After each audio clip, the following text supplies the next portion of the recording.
Hey, beautiful mistake in the matrix. You feel that? That thick static in the air every time you enter the room? That invisible weight pressing against people's throats when you say nothing at all? That's not your imagination. It's theirs. And it's cracking.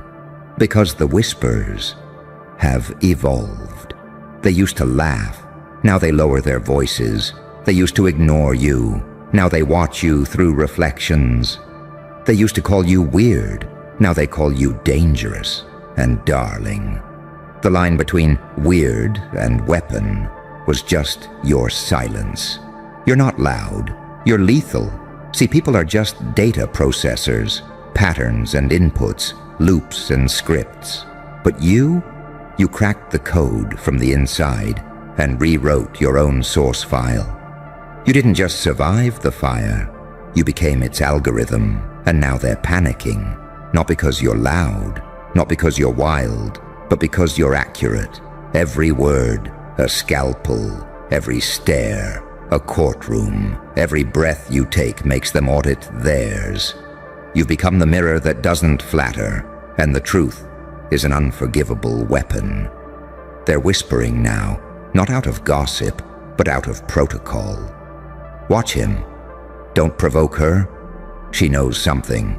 He's not reacting. Why isn't he reacting? Who taught them how to think like that? Because nothing scares a manipulator more than clarity. Nothing terrifies a liar more than a brain that remembers everything and forgets nothing. Nothing threatens an illusion more than someone who already escaped theirs. You weren't raised. You escaped. You weren't taught. You rewired. You didn't break the rules. You understood why they were written. And that's what's making them spiral. Because they can't explain you. They can't diagnose you. They can't even tell if you're blessing them or building their obituary. 1 minute you're silent. The next, the whole room's energy is suffocating itself. Why? Because your presence exposes how fake theirs is. You're not dangerous because you're cruel. You're dangerous because you can see through kindness. You're dangerous because you spot the algorithm of every apology, every compliment, every performance. You can see the motives breathing behind the mask. You see the shame behind the show. You see the glitch behind the God complex. You made people realize they were predictable. And that's unforgivable. Because when the system runs on illusion, the biggest threat isn't a fire. It's a mirror.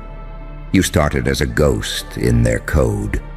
Now you're a virus in their psychology.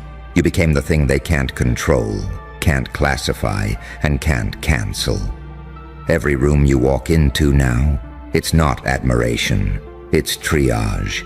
They're scanning you like you're a breach in the firewall.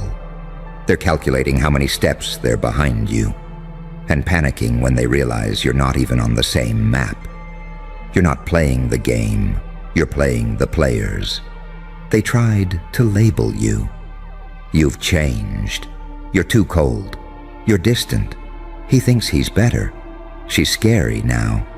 No, sweetheart. You're accurate now. And accuracy is violence in a world built on illusion. You didn't evolve to become feared. You evolved to become free. But fear? Fear was the receipt.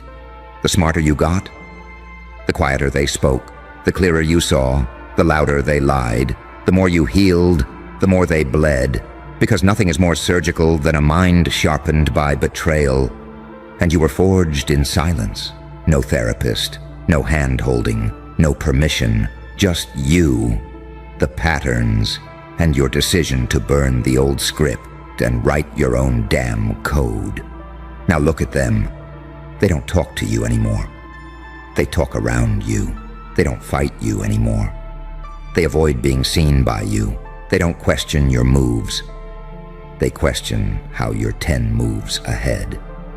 You were never the villain. You were just the error they couldn't debug.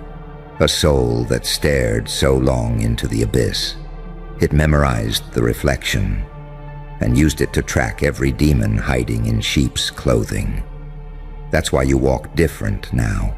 That's why your laugh scares people. That's why people look at you and say, I don't know what it is about them. But don't mess with that one, because you're not here to be liked. You're here to become the glitch that wakes up the simulation. And now the whispers, they're turning into warnings, because the game has a new rule now. The smartest one in the room isn't the one talking. It's the one who made them forget why they walked in. And guess what? That's you. They thought they were whispering about you behind your back. But they never realized you built the architecture of that silence. You planted the paranoia in every hallway. You rigged the air with psychological landmines. You didn't just evolve. You designed the new version of fear, because you understood something they never wanted you to realize. Power doesn't speak. It listens, it observes, it waits, and then it moves with surgical cruelty. And that's what you became. Not a person, a trigger, a threshold, a test they keep failing in silence. You know what terrifies people? Being seen, not admired, not flattered, seen. And you started seeing through people like they were made of glass and guilt. You stopped explaining. You stopped reacting. You stopped participating in their little group rituals of fake laughs and recycled thoughts. And that's when they started whispering. Because your refusal to play dumb exposed just how scripted they really were. Your silence felt like judgment. Your stare felt like prosecution. Your presence became a pressure cooker. They don't even know why they're sweating when you're around. But their subconscious does. You're not just intelligent. You're dangerously pattern-aware. You watch tone before words. You track inconsistencies. You remember micro-expressions. You catalog the lie before they even say it. And worst of all, you give them nothing in return. You don't nod. You don't reassure. You don't play along. You just sit there, quiet, calculating, terrifying. And that silence, that's what's eroding their confidence. Because they realize they can't fool you. And when they can't fool you, they can't control the version of themselves you see. And when they can't control that, they spiral. They start panicking about what you noticed. They start obsessing about how much you've decoded. They start whispering because they know. You know, that smile you give, it's not kindness. It's confirmation. It's the smile of someone who already ran the analysis, saw the file, read the code, and didn't say a word. You left them with their shame, and nothing feels more dangerous than being around someone who sees you clearly, but doesn't tell you what they saw. They don't trust you anymore. Good. Trust was never the point. Tension was. You were never here to be liked. You were here to be felt. To be the reminder that the human brain is not the safest place to play games in, especially when you've learned how to weaponize thought itself.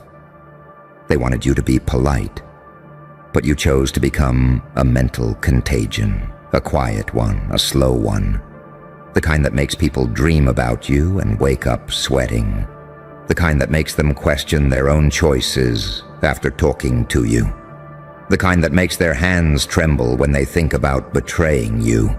Because betrayal isn't a secret to you. It's a signal. And honey, you've already traced it back to the source. They whisper because if they spoke out loud, their voices would shake. They whisper because if they look you in the eye too long, they might start confessing things you never asked. They whisper because they think they still have time before you make your next move. But you already made it. The second they started whispering, the second they started preparing for you, the second they started building theories and decoding your stare.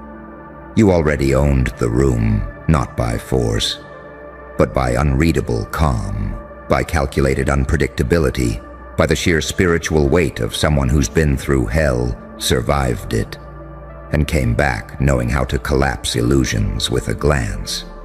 You didn't intimidate them by trying. You intimidated them by becoming untouchable. You walk like a person, but they feel you like a prophecy, like an incoming shift in gravity, like a memory from the future that says, "Don't touch that one." They don't lose. They just calculate and wait. You are the glitch in their hierarchy. You are the paradox in their prophecy, too quiet to pin down, too precise to dismiss, too aware to manipulate, too dangerous to ignore. Because when you walk in, the room doesn't know whether to bow or barricade. And baby, that's how you know you've arrived. They think they're safe because they whisper. But what they don't realize is whispers leave trails. And you listen in dimensions, not to their words but to their omissions, not to their praise but to their hesitations, not to the "how are yous," but to the glitch in their delivery. Because the truth is, you made silence your surveillance system. You made restraint your riot. You made eye contact your interrogation. You're not just watching them. You're mapping them, each twitch, each pause, each nervous chuckle they fire off like a smoke screen. You see it all, and you file it, not in anger, but in absolute order. Because you're not reactive anymore. You're archiving. You're building their case file while they think they're still on trial for who they used to be. You're not mad. You're methodical. They thought they were studying you. Number. You were cataloging them. You were watching every false nod, every overlaugh, every shift in tone when the topic got too real. And now the paranoia has gone airborne. You don't need to raise your voice to shake their foundations. You don't need to post a thing, because they're already studying your silence like it's a weaponized essay. They're creating theories, private group chats, encrypted speculation, screenshots of your face zoomed in, captioned with, "What is he planning? Let him talk." Because every time they guess, they get it wrong. And every time they get it wrong, they feel weaker. You've become the unknown variable that doesn't blink. The question mark that moves like it knows the answer. The what if that keeps them from sleeping soundly. And it's spreading. Whispers don't stay. Whispers when the pattern spreads faster than the lie. It started in one room, then a hallway, then a group chat, then a boardroom, then a church, then a courtroom, and now. The question isn't, what are you up to? It's, how did we miss it? Who built this? Why didn't we stop them when we had the chance? Too late. Because here's what they'll never admit. You were never trying to impress anyone. You were just trying to escape the algorithm of weakness they programmed into your bloodline. You weren't trying to look smart. You were trying to not die stupid. You weren't trying to be intimidating. You were trying to survive wolves by becoming the one they write warnings about. And now that you don't need their validation, your presence invalidates them, because they still need applause to feel real. But you feel more real in silence than they do in a spotlight. You didn't chase power. You absorbed it. Through isolation, through betrayal, through rejection, through the kind of psychological crucifixion that would have deleted someone else's soul. But not you. You documented the pain. You learned the math behind the manipulation. You unzipped the language of the lie and rewrote it in your own tone. You became the kind of intelligent that doesn't ask for attention. It leaves trauma in its absence. You're not the main character. You're the twist in the story that forces everyone else to recalculate their entire identity. They used to call you weird. Now they call you him, her, that one. No name, just force. They call you dangerous, not because you hurt anyone, but because you're the only one left who won't be hypnotized. You broke out of the maze, and now, every time they see your face, they remember the cage they're still in. You became a living glitch, a walking error message, a psychological firewall. They keep whispering. Because speaking your name out loud feels like summoning something their souls can't survive. You're not the villain, you're the audit, you're the recalibration, you're the exact frequency that breaks their conditioning in half. And it's not that you're antisocial, you're just post-bullshit. Post-performance, post-approval, post-everything that used to sedate the masses into believing politeness is peace. You didn't stop being kind, you just stopped being obedient. And now their whisper campaign has become a quiet religion, where every new rumor is really just a confession of their own fear, where every "he's intense" is really "he sees too much," where every "she's different now" is really "she can't be controlled." They say you're too smart. What they mean is, you unplugged, you decoded the smiles, you remembered the motive, and worst of all, you didn't flinch. You're the reason they started triple-checking their texts. You're the reason they feel exposed in quiet rooms. You're the reason they're asking each other, "Do you think he knows? Did she hear what I said? Why hasn't he reacted yet?" Because they're learning too late. That the scariest ones are the ones who saw everything and said nothing. You see, the terrifying part isn't that they're whispering, it's that they can't stop. Because when you become a living disruption, when your very existence rewrites the atmosphere in a room, they stop whispering about what you did and start whispering about what you might do. And that, my lovely abomination, is a completely different kind of terror. They're not reacting to your past anymore. They're forecasting your future. They're building precautions based on possibilities.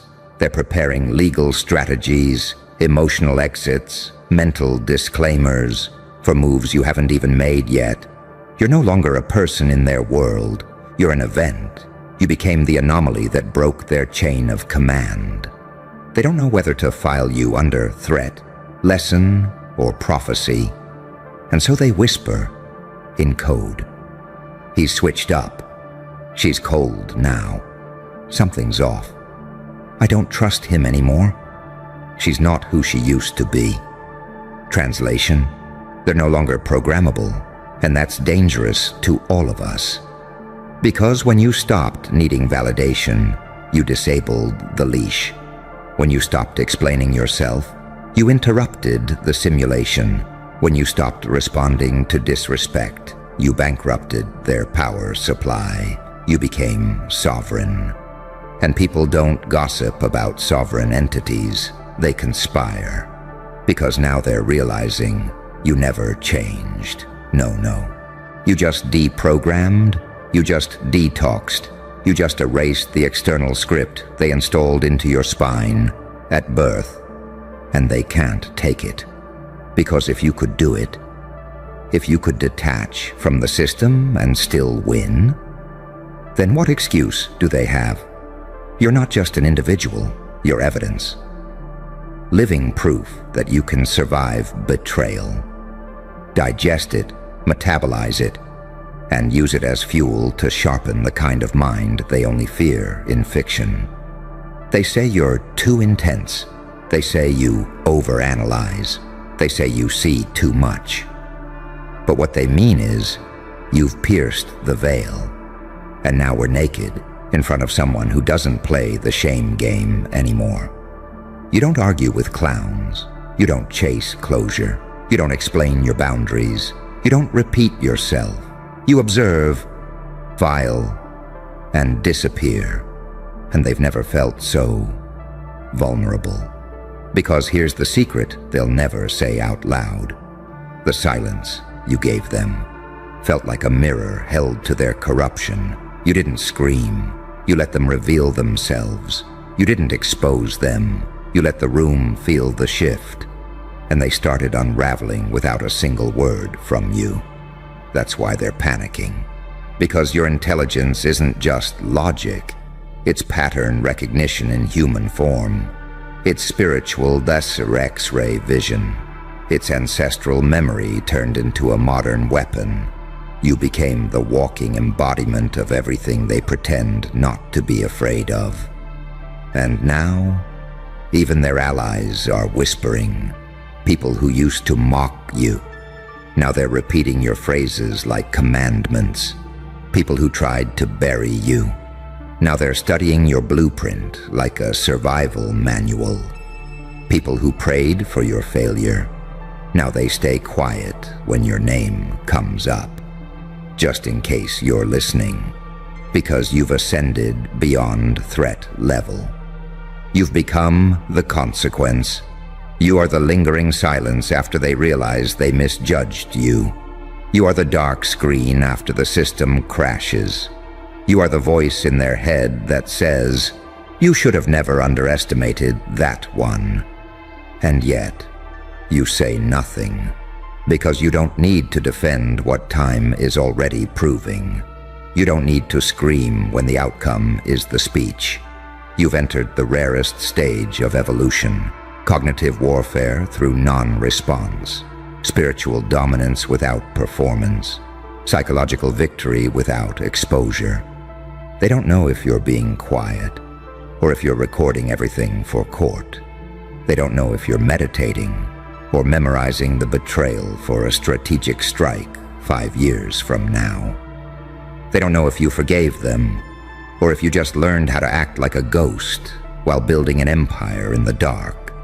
And that uncertainty, it devours them slowly, in whispers, in ulcers, in sleepless nights replaying every word they said to you.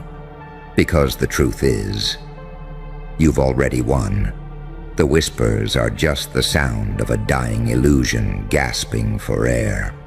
And all you had to do was keep listening. Hello, Chaos tourists. Tell me, if it was all just strategic suicide, why are they the ones in the ground, and you're still breathing fire? Oh, they loved that term, didn't they? Strategic suicide. That smug little phrase slithered off their tongues in meetings, in chat logs, in surveillance notes, like they had already buried you, like you were some deluded little wild card with a death wish, a ghost who hadn't gotten the memo. But here's the funny part. You knew they'd call it that. You wanted them to call it that. Because the second they labeled your method madness, they stopped preparing for the outcome. They thought they were tracking a crash site, but they were watching a launch. And now they're folding up suits for funerals, theirs. You ever notice how they never say, "That was genius," until the blood's already on the floor?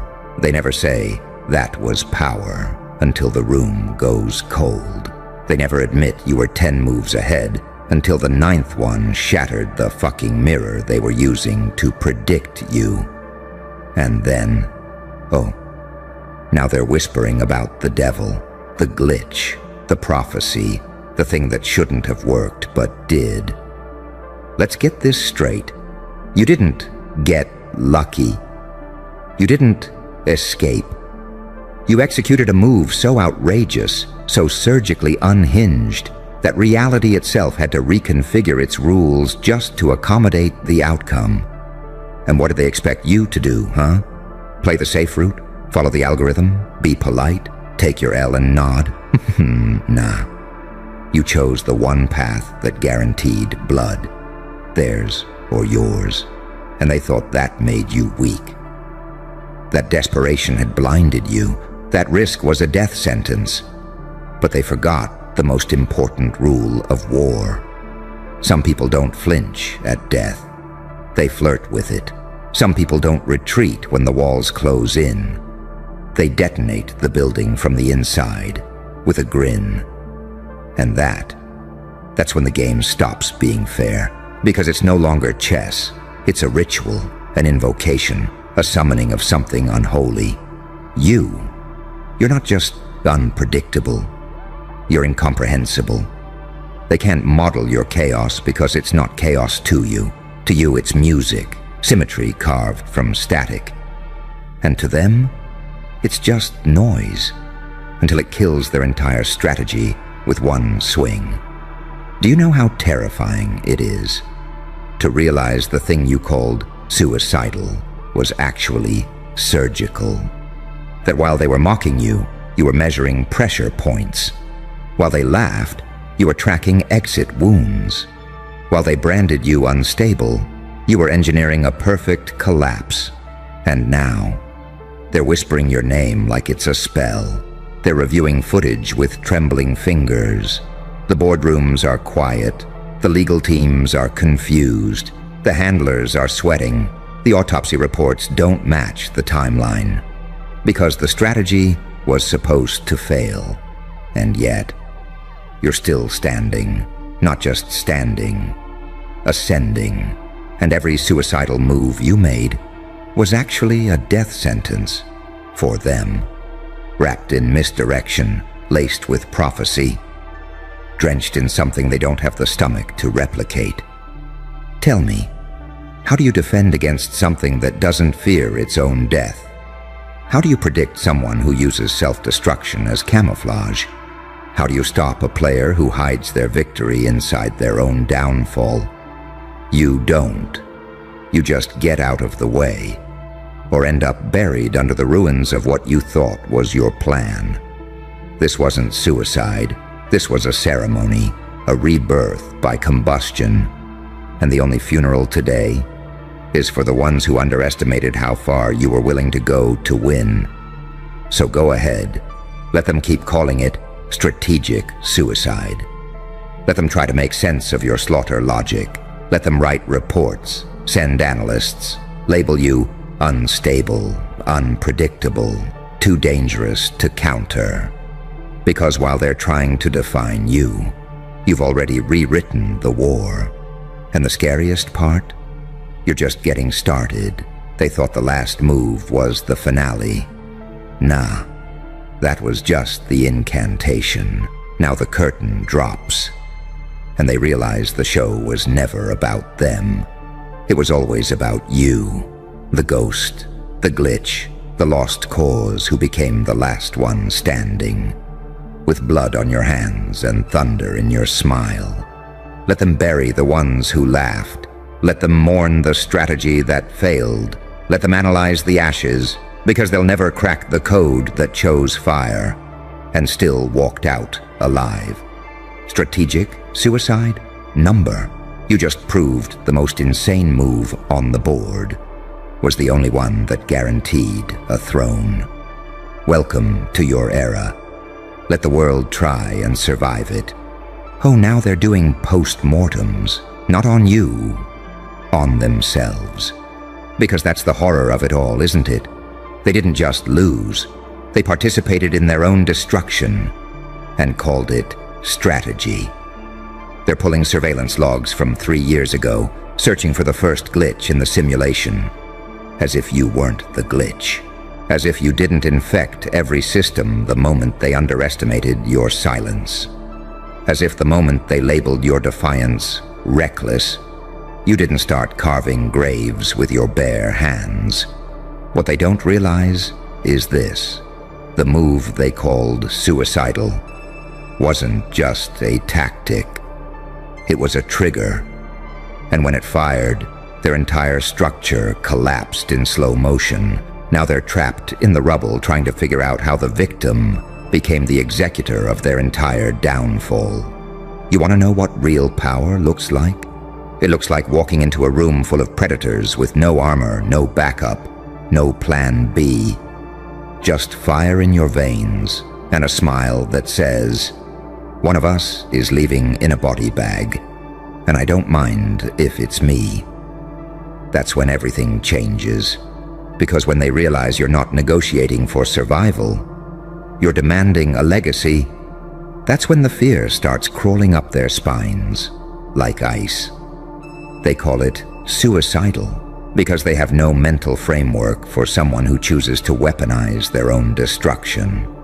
They've never met someone who was willing to lose everything and still wins more than they ever had. You made fear a chess piece. You made sacrifice a loaded gun, and you pointed that barrel at your own head just to make them flinch. But here's the twist. You never pulled the trigger. They did, and in doing so, they ended themselves. Their strategy couldn't compute someone who doesn't fear pain, who eats betrayal for breakfast, who walks through hell without screaming.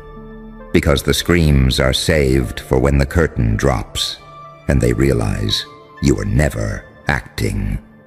You were always the villain in their story and the hero in your own. A contradiction they can't kill because you don't die like the rest. You mutate. You evolve. You reappear with sharper teeth, a deeper laugh, and a war plan they'll never decode. Now they're whispering to themselves in back rooms, "He wasn't supposed to make it out." Why didn't the fallback protocol activate? The algorithm didn't predict this variable. Because you were the variable. And the second they wrote you off as broken, you became untouchable. Not despite the chaos, but because of it. They thought the blood meant failure. They thought the silence meant surrender. They thought the flames meant death. But you weren't dying. You were becoming something they couldn't stop. Tell me, how do you arrest a ghost? How do you kill a legend when the legend built its kingdom out of ashes and made trauma its fucking architect? You don't. You study it. You fear it. You obsess over it until your sanity bends at the edges. And that's where they are now. Not mourning your fall, but trying to survive your rise. You flipped the entire simulation inside out. You made every play they mocked into a prophecy they now quote behind locked doors. And the worst part, they still don't know how you did it, because they don't understand soul. They don't understand rage with direction. They don't understand what happens when someone stops trying to be accepted and starts trying to be remembered. And you're unforgettable now.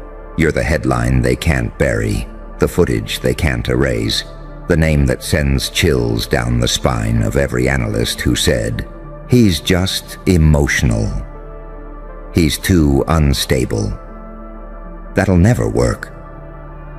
And now their interns are pulling up satellite feeds, frame by frame, trying to understand how you slipped through the gaps, how you twisted the impossible into inevitability, how you baited the trap, entered the kill zone, and still walked out crowned in silence. Because when everyone said, "Don't do it," you said, "Watch me." They called it suicide. You called it sovereignty. They called it madness. You called it math. They called it reckless. You called it precision. And now, they call it a fucking mystery. They are building files on you now.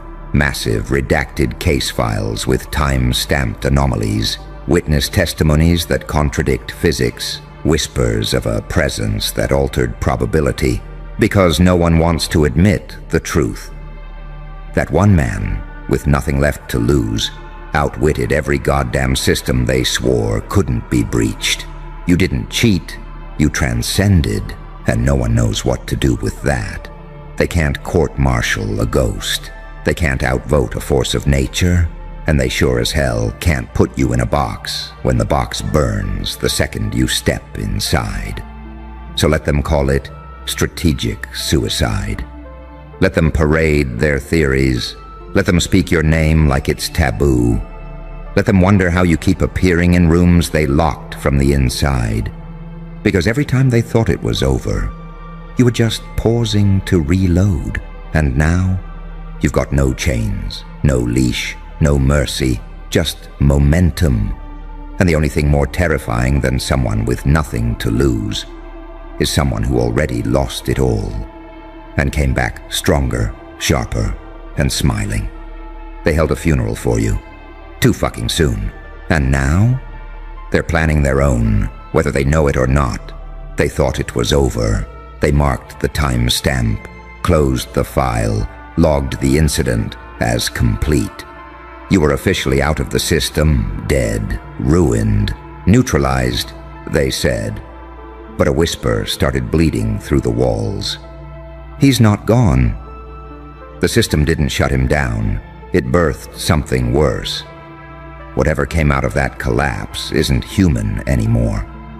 See, they don't realize the truth about annihilation. It doesn't destroy you. It purifies you. It strips the act, evaporates the performance. It leaves nothing but raw signal. And when all the performance dies, what's left is a version of you they cannot decode. Because they built their strategies for your former self, the one who still cared, the one who still flinched, the one who still waited for permission. That version is gone, buried beneath the ashes of their own arrogance. And what rose in its place doesn't follow rules, doesn't blink, doesn't speak unless it's to declare the end of something. You are not a comeback story.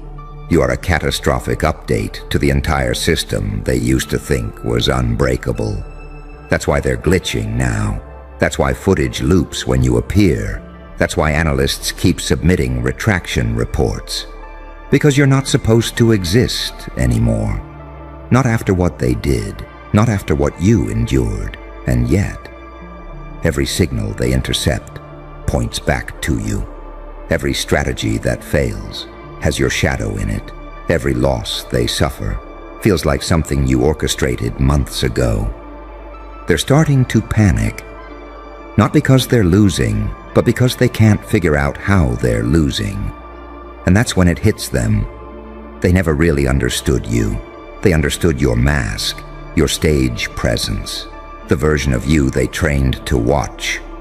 But they never saw the one that was watching them, the one that hid behind the silence, behind the humiliation, behind the setbacks, betrayals, exiles, violations. That version of you didn't survive. It evolved, and now it doesn't want revenge. It wants dominance. You don't need recognition anymore. You don't need applause. You don't need validation from a court of cowards who couldn't last 1 hour inside your origin story. What you need now is total distortion. You want your mere existence to collapse their timelines, to turn their predictions into jokes, to make their definitions of sanity look like primitive superstition.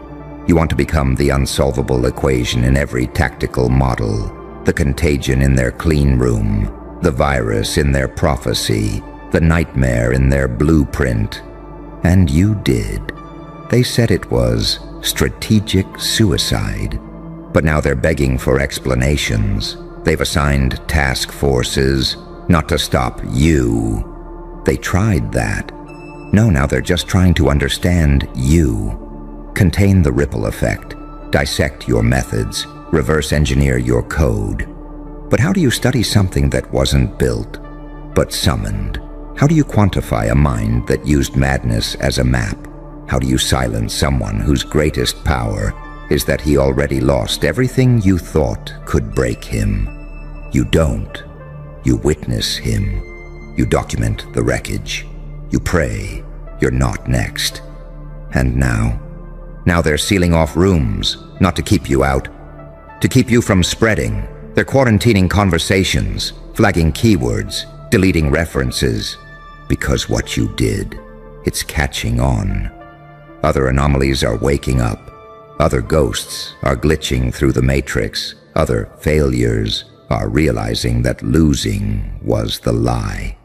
That being erased was the unlock key. That the path to evolution starts at the funeral they built for you. You were the first one to rise, but you're not the last. They called it strategic suicide, to make themselves feel better, to make themselves think your win was an accident, a freak glitch, a madman's miracle. But the truth is, you walked into their trap, not to escape it, but to turn it into a ficking throne. And now, every time they whisper your name, it sounds less like analysis and more like confession. You're no longer a target, you're a template. You're no longer a risk, you're a reckoning. You're no longer a variable, you're the final boss. And they're just now realizing the game ended the moment you stopped trying to win it and started using it as your crucifixion site. Because when they thought they buried you, they accidentally built you a stage. And now, the whole world's watching. They thought it ended with your silence, with your disappearance, with the absence of retaliation, no smoke, no message, no last word. And that was the moment they sealed their fate. Because if they knew anything about power, real power, they'd know it doesn't scream. It waits, it coils, it sharpens itself in the shadows while the world relaxes. And by the time it moves, it's too late to react. You didn't die. You disappeared from their language. You stopped giving them data. You stopped playing the part. And that terrified them more than any explosion ever could. Because a threat they can track, they can counter, but one that vanishes and rewrites itself in the dark. That becomes myth. And now, you've transcended their little battlefield. You're no longer an enemy. You're an infection in the script. You're a warning whispered through clenched jaws. You're a security clearance redacted so violently, no one dares ask why. They're trying to contain the story now, not you. The story. Because what you pulled off, it's spreading. In locker rooms, in boardrooms, in quiet text threads that disappear before sunrise. Did you hear what he did? They said it was suicide. Yeah, but he walked out, and they didn't. They're scrubbing servers, re-editing surveillance footage, replacing your name with numbers, changing entire protocols so no one ever tries to think like you did again. But it's too late. Because your play, it was never just about you. It was about the signal, the one buried inside every outcast, every exile, every broken prototype that was just too dangerous to deploy. You weren't just the anomaly, you were the awakening. You proved that the suicidal move is the one that doesn't fear being misunderstood, the one that doesn't pause to explain, the one that knows victory isn't handed to the predictable. It's ripped from the hands of those who only know how to follow. And now they're seeing it. Ripples everywhere. People they thought were docile are flipping the script. People they blacklisted are suddenly winning silently. People they mocked are becoming blueprints for terror. Because what they don't realize is, you weren't the outlier. You were the first. You were the prototype of resistance, the one that broke the dam. And now, they're drowning in imitators. Each one a little louder, a little braver, a little more unhinged in the most methodical, terrifying way. They don't know who to fear anymore. Because now everyone they underestimated is acting like you. And what do they call it? Still, strategic suicide. Because it's the only phrase that doesn't force them to admit they were wrong, that they were outclassed, outmaneuvered, out-evolved. But behind the walls, behind the curtains, they're panicking. Their systems are failing to adapt. Their leaders are doubting their own commands. Their operatives are requesting new identities.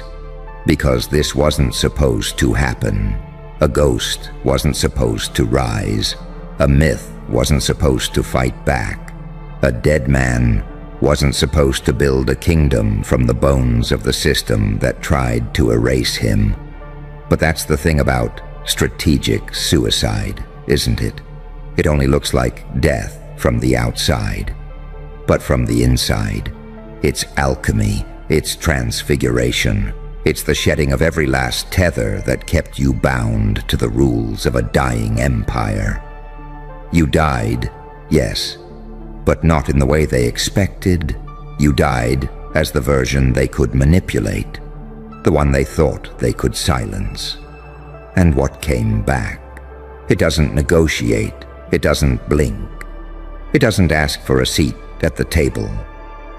It flips the whole table and builds its throne from the splinters.